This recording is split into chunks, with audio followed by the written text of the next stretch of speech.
Good afternoon. Welcome to the Country Education Partnership Professional Development Series. Today is the fourth session in a series of 4 sessions we've held during the winter segment.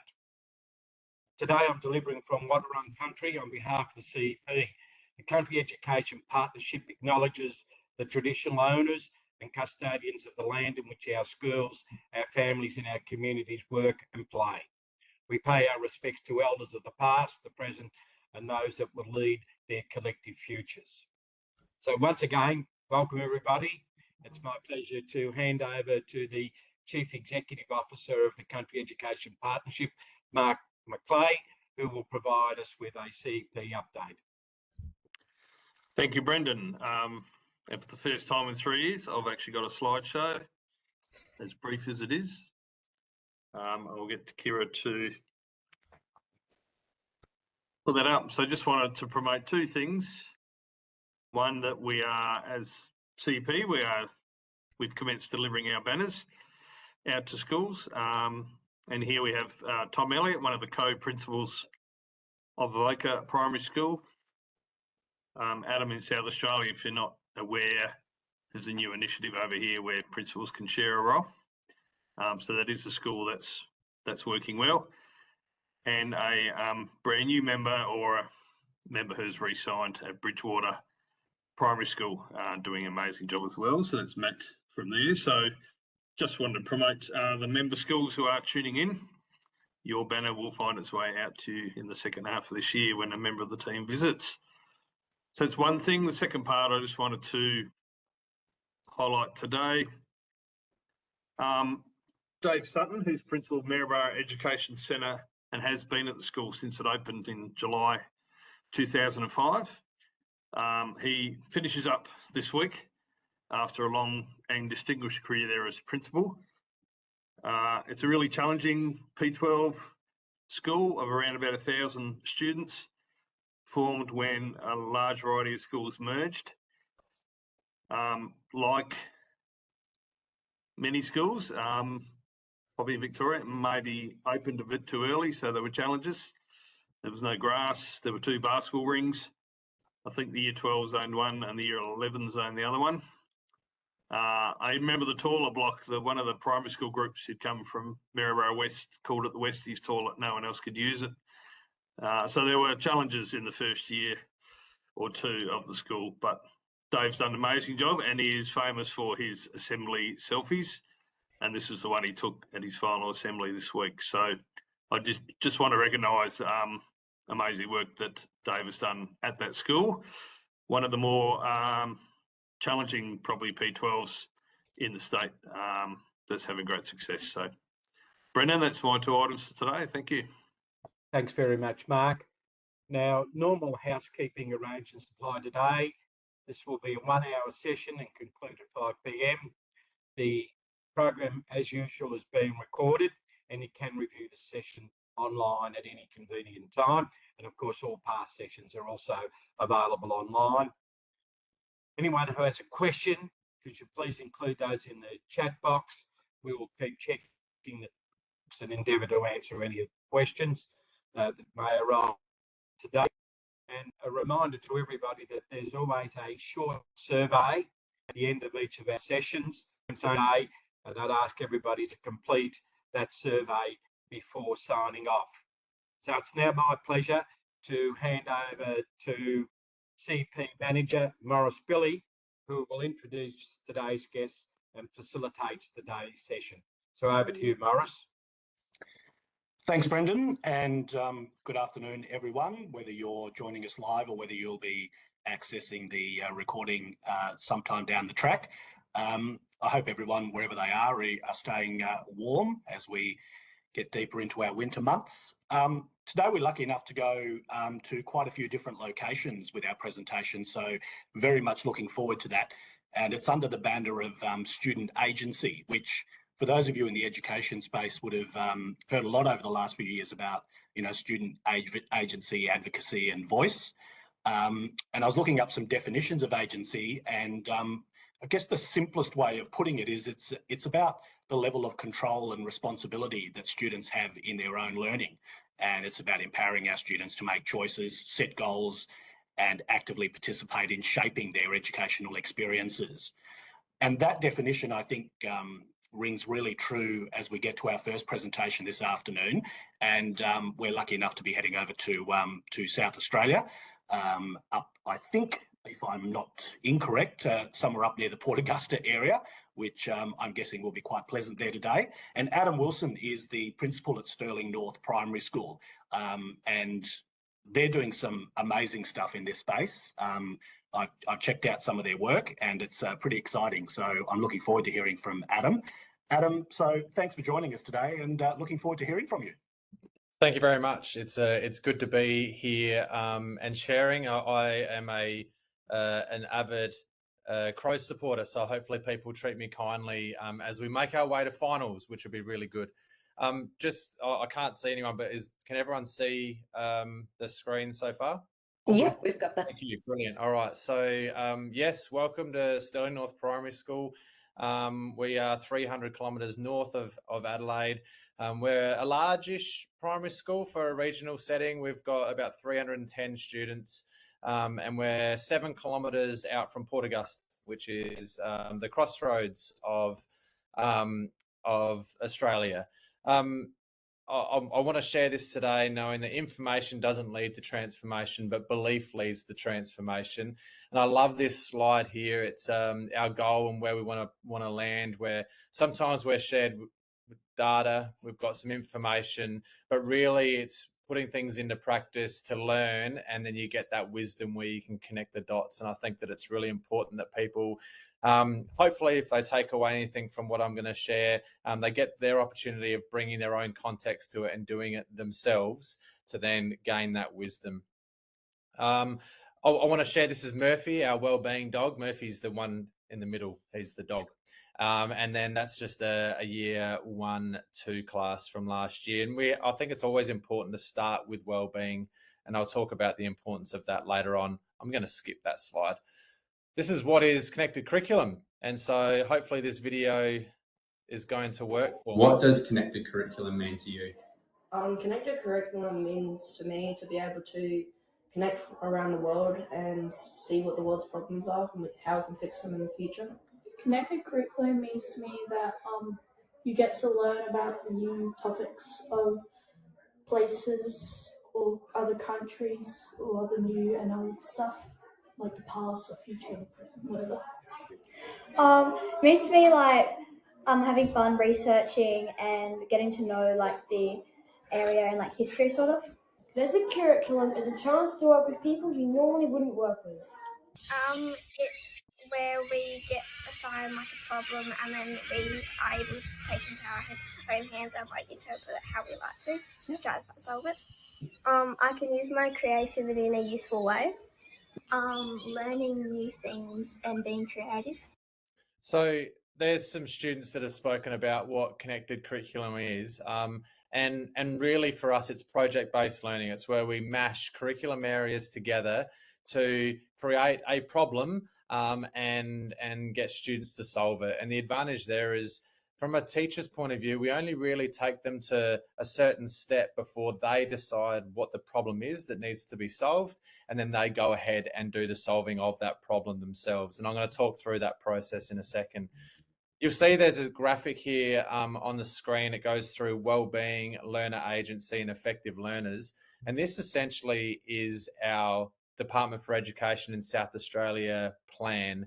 So for schools in South Australia, we've been asked to focus on one or more than one of these areas for our school. And how we go about doing that is really our own choice.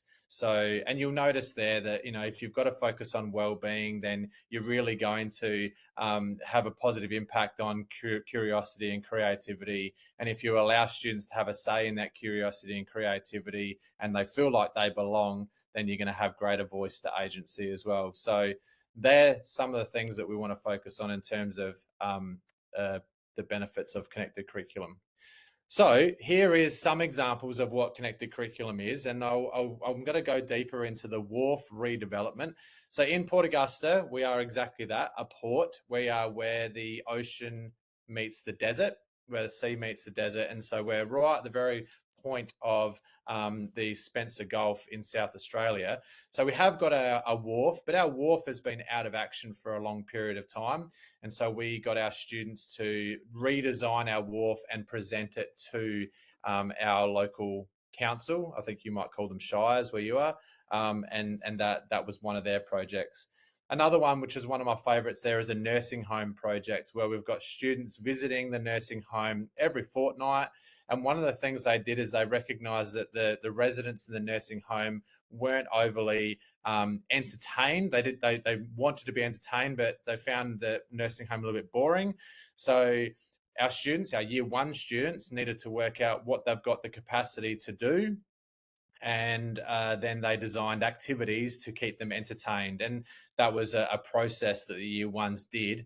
That obviously you can see the benefit of our youngest students working with some of our most elderly and those in need in our nursing homes. And the benefits there are quite large.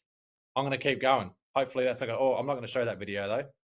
So what we use is design thinking process, and the design thinking process is simply to start with empathize, where we provide students with a broad range of things to be able to research and look into.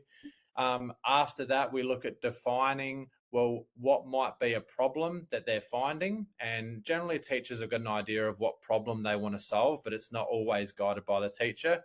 Students then ideate, which means that they've got to come up with different ways to solve that problem. And this is where the students get a large say in what they do next.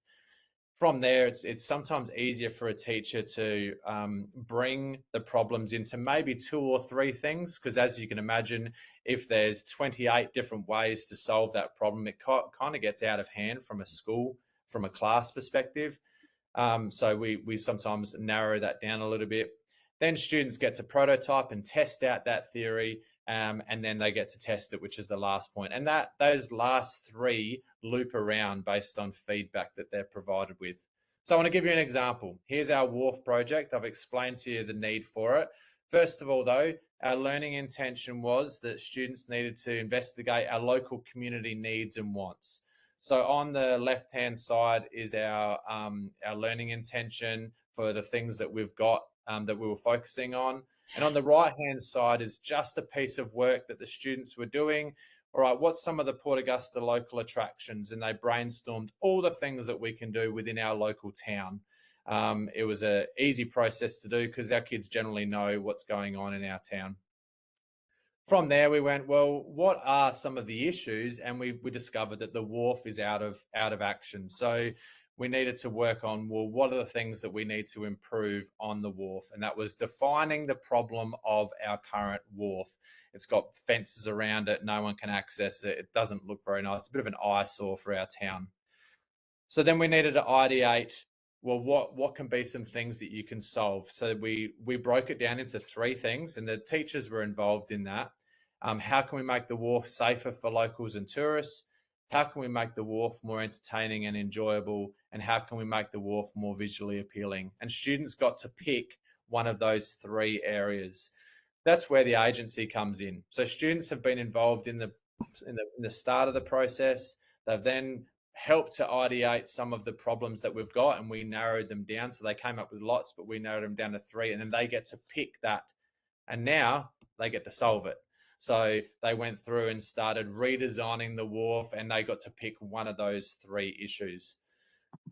They get to test it. And so when we test it, we look at sharing this information with people beyond our school, but we also looked at providing feedback to each other. So students get that ongoing feedback from each other as well. And then finally, what happens is, well, for this project, for example, it was a Shark Tank. So we end up getting someone from our local council in. Students got to present their findings, and most of them chose to use Minecraft to present their new wharf to the council. And then council were able to provide feedback back to the students. Because what we find is, if we look at this slide here, if we present to a teacher to fulfill a requirement, our motivation and engagement is really, really low. kids generally don't care when they're given a task to present to a teacher. It's quite low. But if we want to be a service to the world, then generally motivation and engagement goes a lot higher. Now, we can't always be a service to the world, and we've got to recognise that that always doesn't happen. So therefore, if we can at least present to people who are capable of critiquing, then that will definitely help. So we use our local council, our local member of parliament, our local businesses to be those people capable of critiquing in terms of projects. I'm not going to share the perspective. And what are the benefits of connected curriculum? To be able to connect all over the world and work with other people to... Oh, that's not working for me. So and what do you... Skip that.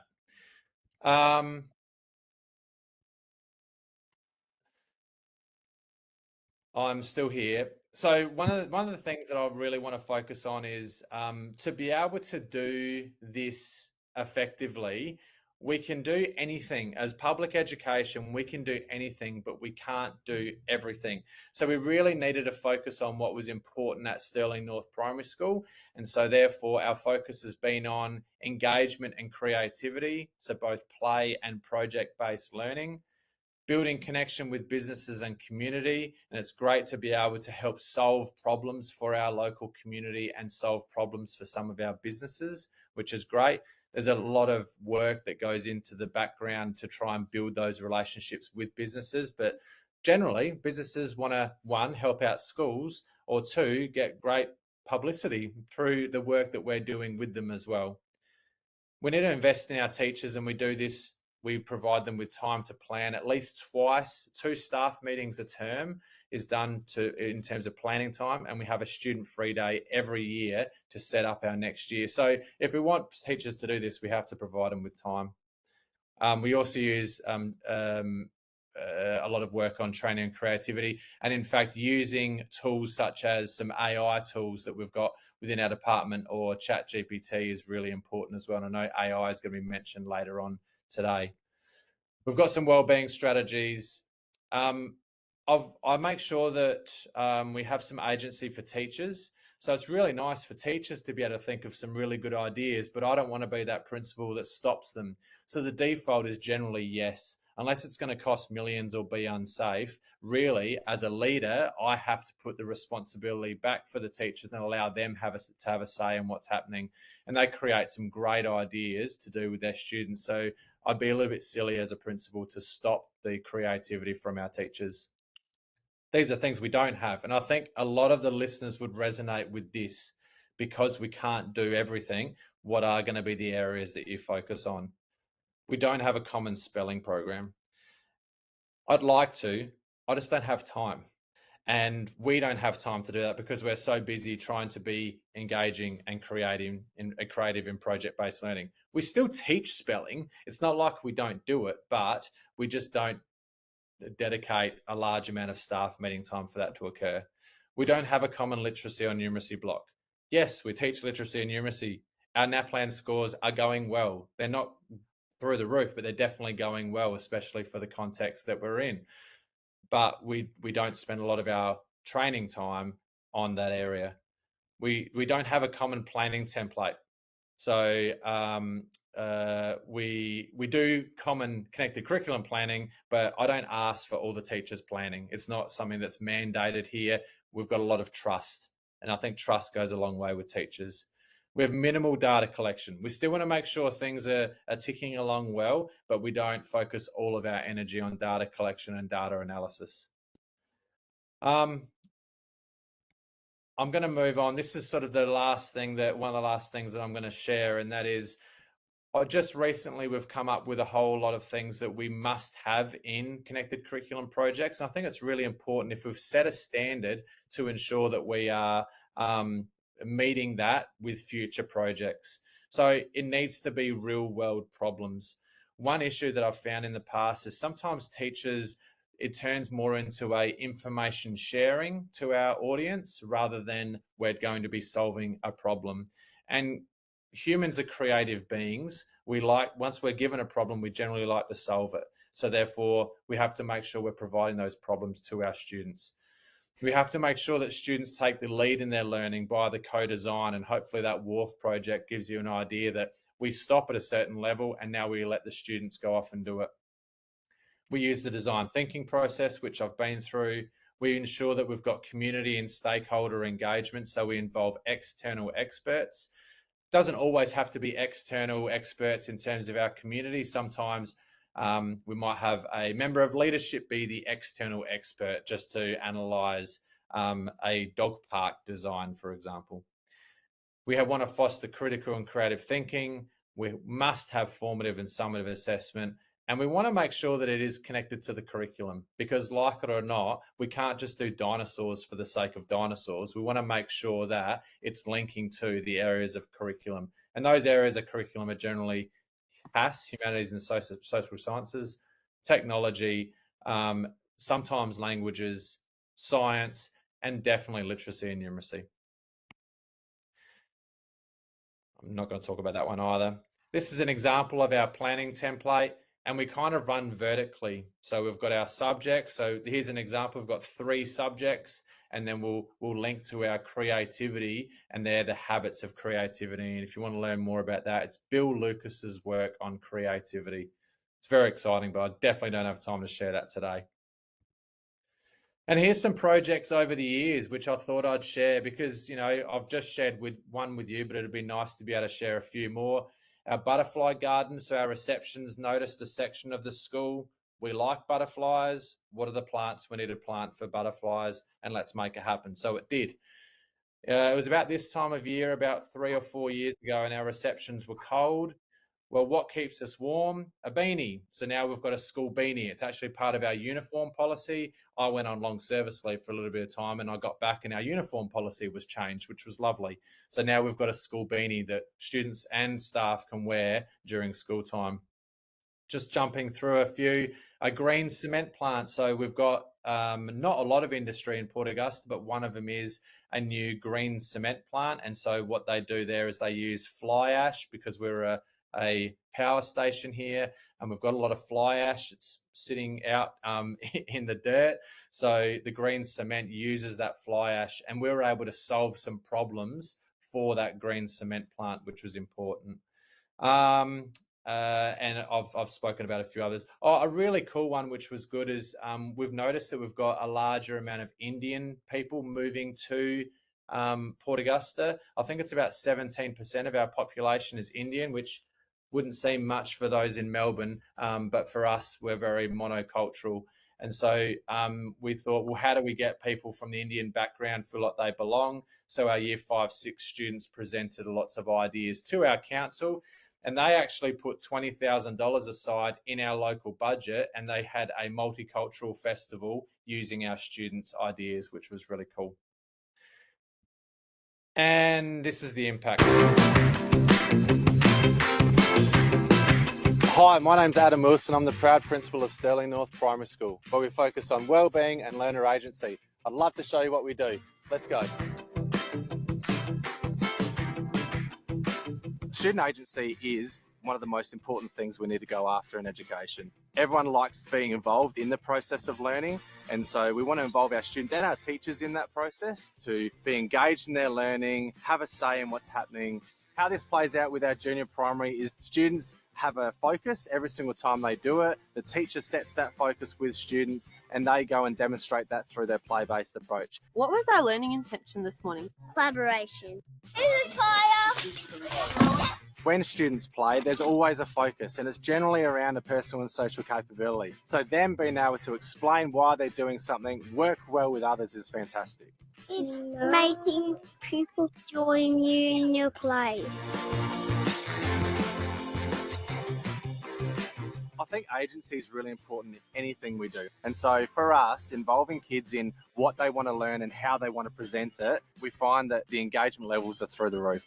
Some of the data we're really proud of is 25% increase in enrolments, 2% increase in attendance, 54% reduction in behaviour, and we've scored higher in the state average for the last 5 years in school connectedness and school belonging. Some of our higher end agency parts is where we get community in. We've worked with a local business in producing green cement in Port Augusta. They provide us with 3 problems and our students get to solve those problems using a variety of ways. And it's up to them on which problem they want to solve and how they want to solve it. Who was looking at grinding a sand to a powder? Who had that as their problem? To make concrete, it uses a lot of CO2, and there's this ash that can lower the production of CO2. And they need to turn it into powder so that they can use it for their concrete mix. Are you enjoying your projects, guys? Yeah! It's not teaching to the test. It's basically posing a problem and you show me all the creative ways that you're going to be able to solve it. It's important because students take ownership of what they're learning and they're so engaged in what they're doing. So when the kids want to learn and are engaged, it takes away any form of behaviour and they're just so into it, and having those real life experiences and being able to apply that into the classroom just takes it up that level. What makes this so rewarding for me is being able to see students come full circle. So providing them with the information and then them taking the understanding and applying that to really come through and solve a problem that's really complex. I love this form of learning. I think we're bringing fun to school by involving in the community, having them have a say in what's happening, thinking outside the square. It's fun and exciting, but it sets kids up for what they're going to be in the future. And that is about, I'm going to stop there because I'm conscious of time. So we were lucky to have that video made about us through the Department for Education. Hopefully it came through well from you guys to you guys, and I'm conscious of time, so I'll be quiet, but thanks for allowing me to share our journey with our school. I appreciate it. Adam, thanks so much. I was lucky enough to watch that video earlier today, and I must admit how impressed I was, and that focus that you spoke about around play-based approach, having fun, but also that really deep connection that you've got to your community, which I think is fantastic when you're doing projects like that. And if we've got time, I have a question around that. We might get back to that a little later on, but really appreciative of the work that you presented to us today, and giving us a glimpse into what's happening at Stirling North Primary School. So thank you. And there was a quick mention of AI there, and I think we're going to find out a little bit more about AI in education and schools and how it's used. And we're going to head up to, well, up towards the Alpine region in Victoria, and to a small school with a big heart, Everton Primary School. And Kevin Hill is with us this afternoon, and Kevin has a very strong connection to CEP, I think it's fair to say. And Kevin, I also, in doing a bit of research about you, heard you on the Positive Education podcast about life in a small rural school, which I encourage people, if they've got some time, to have a listen to, because great insight there. But Kevin, I want to hand over to you now, and thank you for sharing your information with us today. There's some kind words. Thanks very much. Thanks, Adam, for sharing too. I was busy making notes whilst concentrating, preparing for this. Yeah, it wasn't a podcast. That was a nice pick up. Your research tools work quite well. Today I'm here to speak to busy principals, and I'm going to guess that lots of them are actually quite busy and probably preparing last-minute reports or doing SSGs and doing all those things that we find ourselves doing. So I've got a little presentation to share that hopefully you're either watching live. If you prioritise this time, we appreciate it. Otherwise, if it's later when you get a chance to wind down in the holidays, this is an ideal tool really to prepare you for a busy term 3. So just share my screen here.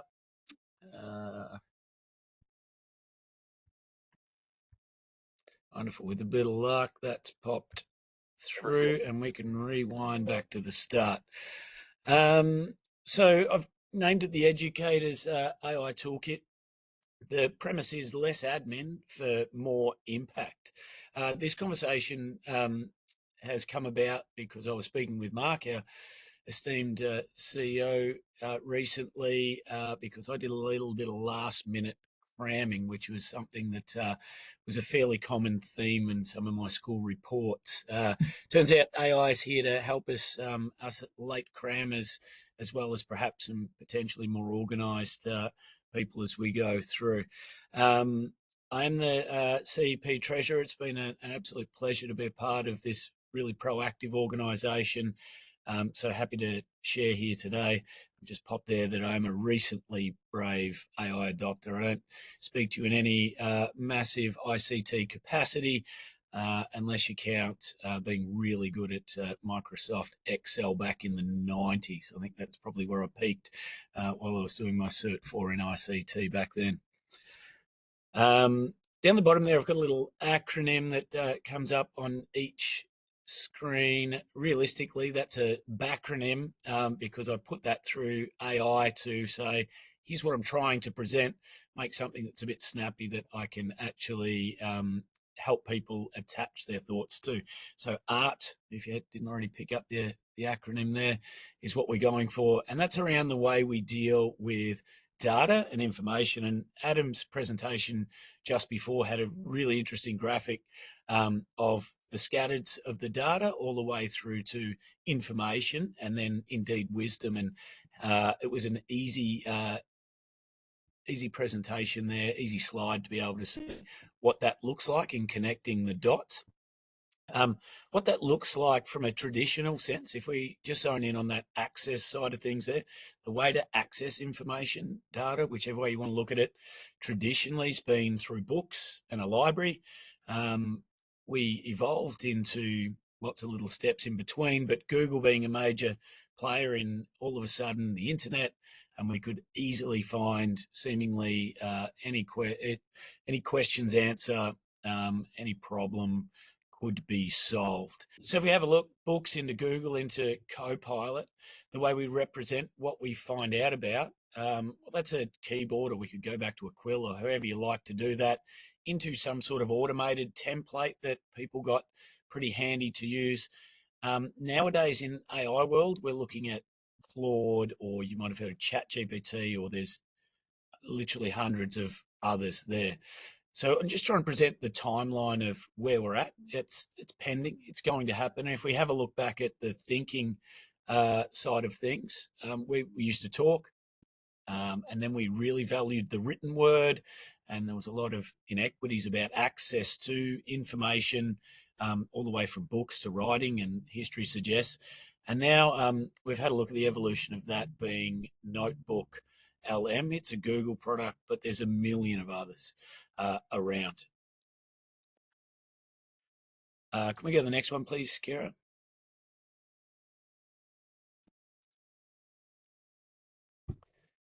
Should be one just before that, please. Yeah, lovely. So in Access, if we have a look there, we used to Google a statement or whatever we're looking for.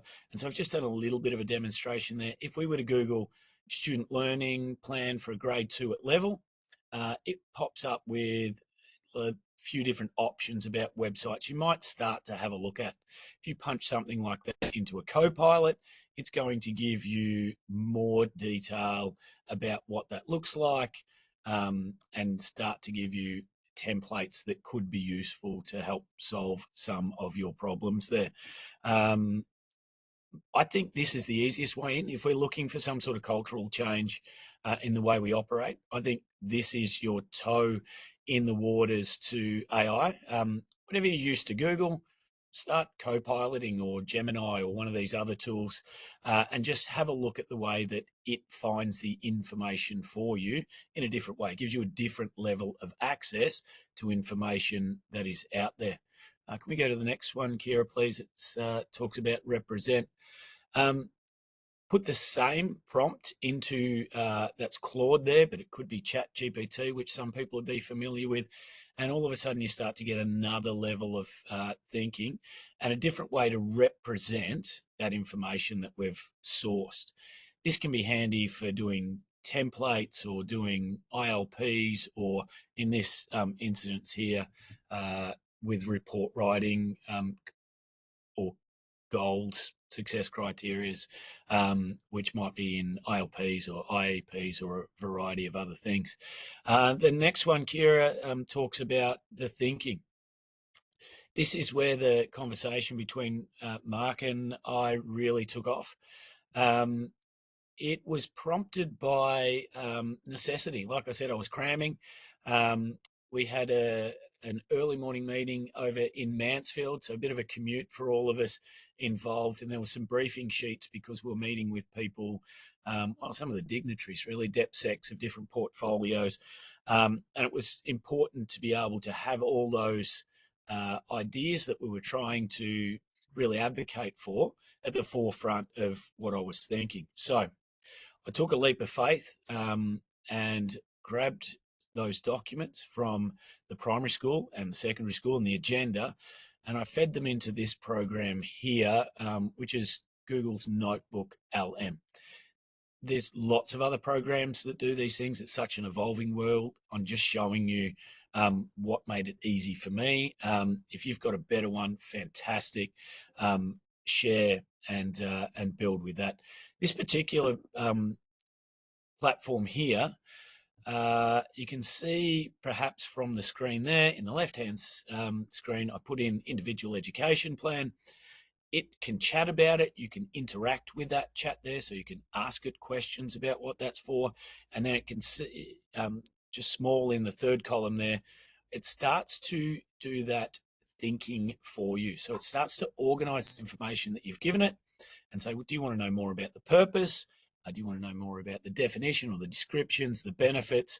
And there I've expanded out, when is it required? So busy people, this could be a PAL document that you've got questions about, could be about student behaviour, any of the policies. If you pop those into there, take PDFs or websites or text or whatever, it makes sense of it for you and helps organise and connect those dots. So it expanded that into, here's the kids who definitely need IEPs, and it continues from there. For me, though, what I did with the Mansfield document is on the next page, please, Kira, that might just automatically play the audio. No, which is great. Ever feel like a one-size-fits-all approach just falls short? Yeah. Especially when it comes to learning. Yeah, it often does. We all learn differently, right? And sometimes the traditional classroom model, well, it doesn't quite hit the mark for everyone. That's for sure. So today, we're asking, how do schools truly personalize education? How do they make sure every single student is not just seen, but, supported to thrive? Welcome to the deep dive. Glad to be diving in. We're plunging into the world of individual education plans, or IEPs. Now, our source material for this deep dive comes straight from the vic.gov.au policy. Which is great. Gives us a really solid official lens. Exactly. So our mission today, let's unpack the core purpose of IEPs, figure out who they're really designed for, and some of the answers might surprise you. Mm-hmm. And then... Yeah, if we could just pause it there just slightly. Genuinely. Thank you. Wonderful. So you can see it just jumped straight into two people with potentially annoying American accents in there, but two people interacting about the information that you've given. The interesting component with this one is that it only talks about the information you give it. So you have some significant control over the quality of what is talked about, which gives you some more assurances about the outcome. So this is the follow through of what happens if you do an IEP from Google through to like a generative AI in Microsoft Copilot, into grabbing that information from the website and popping it on here, where you get two people interacting with your content that you've asked it for. If we continue with the podcast, it goes on to talk and they interact, sort of highlight some of the points and the key highlights. It'll go back over some information. And there's actually a beta button now where if you can interact with the podcast. So you can interrupt it and say, tell me more about the benefits of an IEP, or can you give me an example of, or when is it required? And the two podcasters will go through and talk about that information. So for us on the way to Mansfield, we did that. We arrived. The day went exceptionally well. We advocated for rural education around some really key points. Both the Mansfield schools were incredible hosts. And at the end, I said to a couple of relieved principals, as you can imagine, after a day of having dignitaries through your school, I said, it's a bit like deja vu for me, because I'd done this podcast and then I listened to those conversations play out, and I showed the principals that podcast, and now they said that's exactly the struggles that we actually face. So it was an interesting feedback that the podcasters had highlighted all those key issues in an entertaining way. It was about a 35-minute drive over there. Sorry, it's about an hour drive, but 35 minutes of it, I've got that podcast ready to go. I hit the ground. I know what's on top, and I know the direction. Also made the links between the three, the agenda and the primary school and the secondary school. So that's me, time saving for busy principals, cramming last minute study, which is how the tool was introduced to me. My daughter was cramming for university studies, and she put study notes through this. And yeah, for some of us, the podcasting is a way that we are used to. Our brains are wired towards taking that feedback on and hearing voices and feeling like you're a part of the conversation. For me, that's what sticks in particular. So happy to take questions now or later. I think we're going okay for time from what I understand. Kevin, just thank you for that. Just a quick question about the tools that you're using and the capacity to involve. I know you're in a really small school, like your students and your community. Is there a time that you see them getting involved in some of this work that you're doing and putting things together and supporting you with that?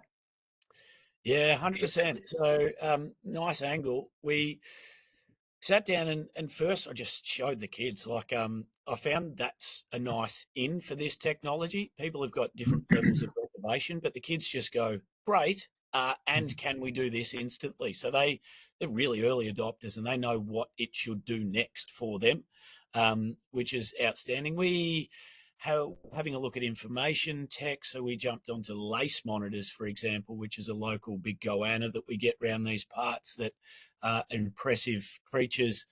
Grabbed the Wikipedia page, popped it into the podcast, turned it into interactive, and it was talking to us about our local lace monitors, and the kids interacted with it easy.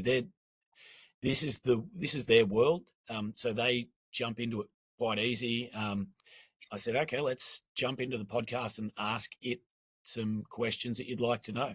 How many babies do they have? Can they climb trees? And the fact that they could interact and question it and get information from a source that we had control over was a really interesting space. And it steered in a student voice and agency way what they want to do with their information or writing, and then they wanted to actually not only do a poster like they normally would, but grab onto it and make a podcast about that. Thank you, and that's probably a really good segue into our next presenter, who I'm really looking forward to hearing from. You mentioned accents before. We might find one here as well, but that's okay. We can do that, and we've had a South Australian accent, which is probably the strongest so far. So we'll move on to Mark Rushworth from Too Simple. Simple, powerful education software. Really interesting to find out more about that. And they've been around for quite some time, which I'm sure Mark will tell us about. And I think they've got branches all around the world. So this is really exciting as we find out more about the work that you're doing in this space. Mark, and hand over to you and you can give us all the details. Thank you very much, Maurice, and thank you for inviting me to speak to you all today. I'm going to speak in my slowest, finest Yorkshire accent and see how I go. If I had an AI subtitle thing, I'd employ it, but I don't, sadly. So yeah, I work for a company called Too Simple. We've been around for 25 years. I've been in Australia for 18 months, working with 50 odd schools across Victoria and New South Wales. We work with about 7,000 schools across the globe. I want to talk to you today about something called Purple Mash, which is like our flagship product. And I'm going to share my screen and hope that this functions as it did earlier on. Here we go. Someone give me a thumbs up if they can. Mind you, I can't see myself now. Can someone just say yes if you can see Purple Mash? Yeah, we've got you. Fantastic. Right. Okay. I've got so much to show you, but I'm going to kind of start at the beginning and maybe weave through some of Adam's Wharf project that he ran, because that might help contextualize what this is. Purple Mash lives online. It works on every device. It's available 24/7. It's different things to different schools.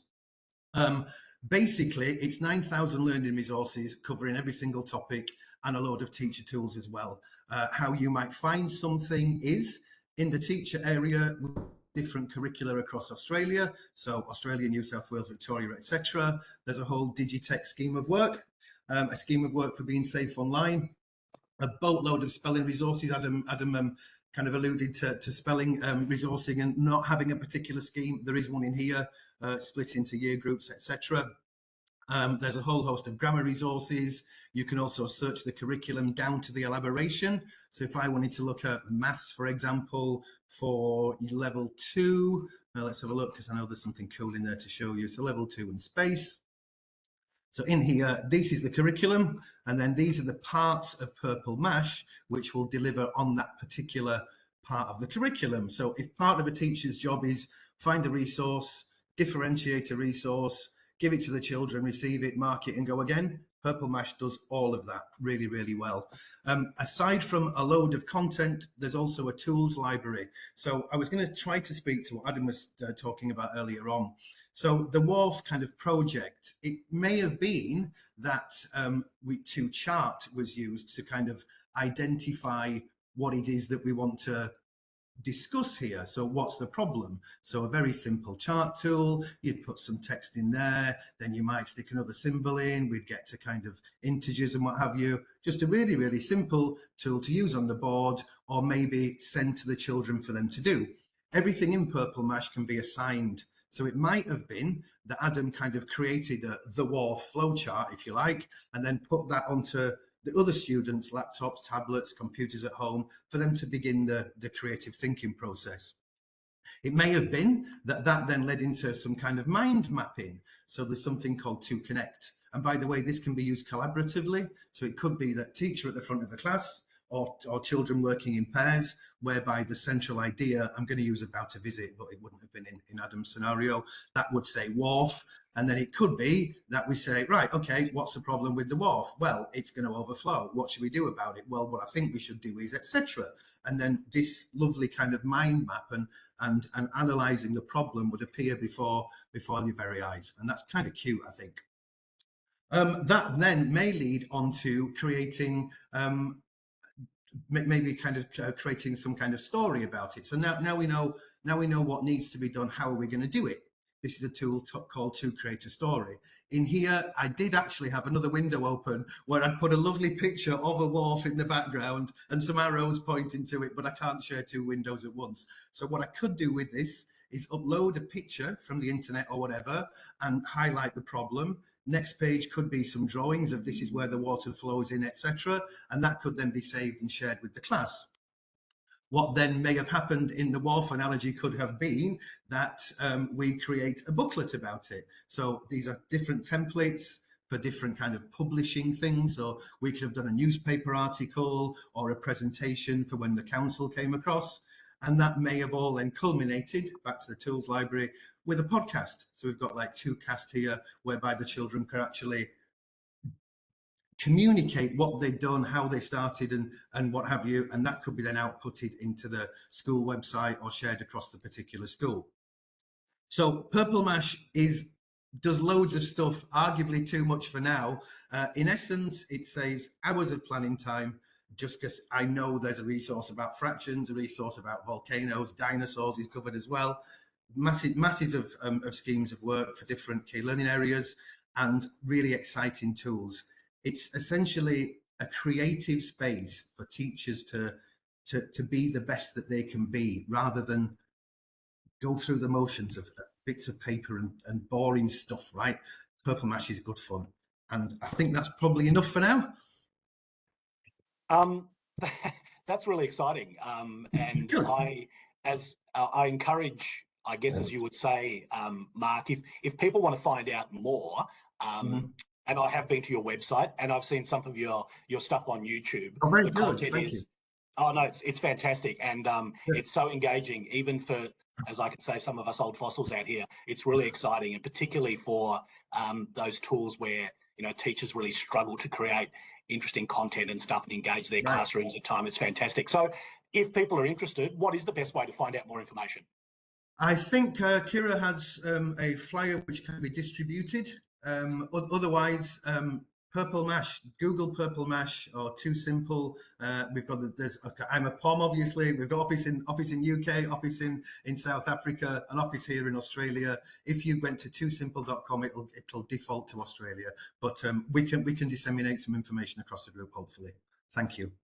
No, thank you. And the information on the website is fantastic as well, and really breaks it down, particularly for people who I guess are just starting their journey in using these tools and AI and those engagements in the classroom, where often I know our teachers think that their kids have got a lot more knowledge and information, and often they do. But this is a way that we can bring those two together and have some really exciting outcomes. So thank you for that. Thank you. I will open the floor up. We've got a couple of minutes for any questions. I did want to jump back to Adam just quickly. Adam's still here. Adam, you talked a fair bit about community and community engagement and how you work with that. I was thinking about, you know, schools who might be starting their journey in this space and reaching out to community, and what might be one or two simple things that they could do, perhaps if they haven't already got some of those connections. What would be your advice in that space? Yeah, I think it's a great question, and something that I've been here for 11 years. So we've been doing that sort of project-based learning for about 8. So we've learnt a lot along the way. I would say, one, invest in HR. So working with community is not, it doesn't happen quickly. It actually you need to provide a lot of time to that. Initially, it might become a leader, but after a period of time, if your teachers are doing it, you need to just invest in some HR of release for them for that to occur. The second thing is, if you want to go in with any partnership with any organisation, be really, really clear from the get-go what you are going to receive and do, and what they are going to receive and do. Sometimes we take community for granted, and easy things for us is publicity. So we've got 1,400 people that follow us on our Facebook page. We always do promotions of, it's not like the advert, but, you know, thanks to local business Mama Lou's Cafe for having our students there today, where we could work through one of their problems.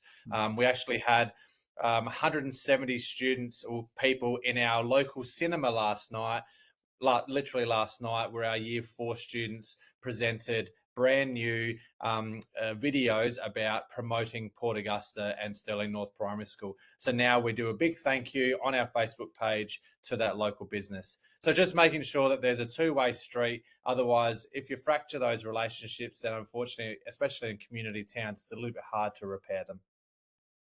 And the role of students in that space, Adam, you know, people always love when young kids are, whether it's a business or a community organisation, but we have to look after them and protect them in that space. Any advice about how students can get involved in a safe way? Yeah, actually, it works in our favour, because we can sometimes use the students as our leverage. So it's great to be able to take the students down to those business areas and say, you know, as if you can say no to this 6-year-old. No, obviously, I say that in fun, but we definitely do want to make sure if we're working with anyone and have them in the school grounds, it's always with working with children checks. It's always making sure that things are done in a safe way, and we want to protect our students from that. But in the end, our students are our biggest levers, and they are the ones that, if they want to connect with the business, they can come on in, jump on the phone, or we'll take them down to that business. And it's great to be able to have them involved too. So, yeah, it's a great question. No, thank you. And again, I had a look at your YouTube stuff and your Facebook stuff, and it's very impressive. And having the kids out there talking about their experiences with that sort of play-based approach and just having fun, but how it connects with education is fantastic. And it was a theme running through all our 3 presentations today, which I would like to take the opportunity to thank our 3 guests this afternoon. Really interesting conversation, which I think we can take in different directions going further down the track as well. So Adam, Kevin and Mark, thank you very much for joining us today. I think we're just about ready to wrap up, and I might hand back to Brendan for final thoughts and information. Thanks very much, Morris. Can I also thank today's presenters and those people that have joined us online. Reminder that today's session has been recorded and you can view the session at your convenience. The poll, the survey for today's session is also available in the chat box. So please make sure you complete that poll, that survey before signing off today. Today is the fourth and final session in the winter series. There will be a 3-part spring series. The dates for those sessions are the 3rd, the 10th and the 17th of September. And the CEP will be advertising the details concerning those sessions and the topics over the next few weeks. So keep an eye out for those sessions. We want to emphasise that all our sessions from the CEP are available online and can be viewed at your own discretion. So thank you to everybody for participating today. That concludes our session. Goodbye for now.